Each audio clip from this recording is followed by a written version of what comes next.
Bo'ldi o'chir. Antaliyami? Bu yerda ko'rib turibsizlar, devorga chiroyli bir barelet tushirganmiz.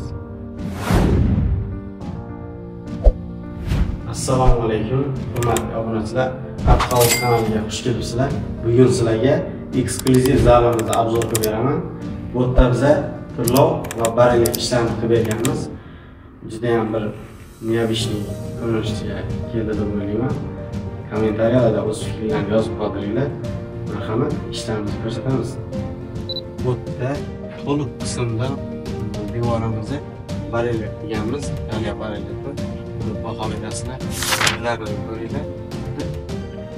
Живой video qismi ranglarimdan turadi. Bu ishda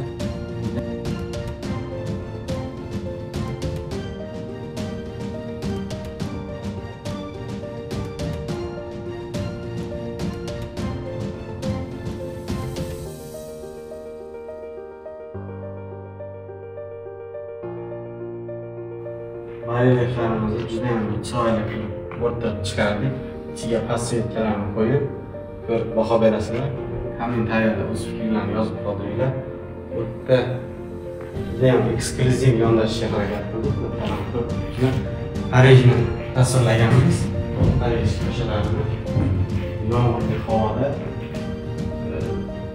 zanalarni akslarga tushdi. Xullas, bitta ma'no bilan aytganda obyektimizni topshirdik. Bu korxonamizning qurilish qismi, ya'ni hol qismidamiz. Mana hozir ko'rsatibsizlar. Buni namanganlik ustakalarimiz, nimalarga ustakalarimiz ko'rsatibsizlar. Juda ham boshqalar.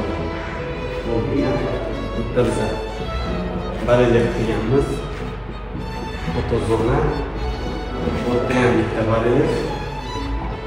Bu o'zini Iron Shoh degan nomini yozib, yana chiroyli bitta ko'rsatibsizlar.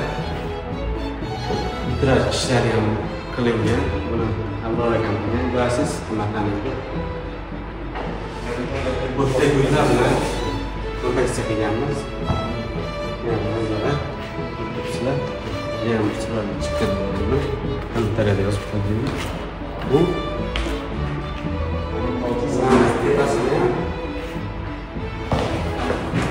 barelet qilganmiz. Bitta ham nomini yozib, gullar bilan kompozitsiya qilib berganmiz.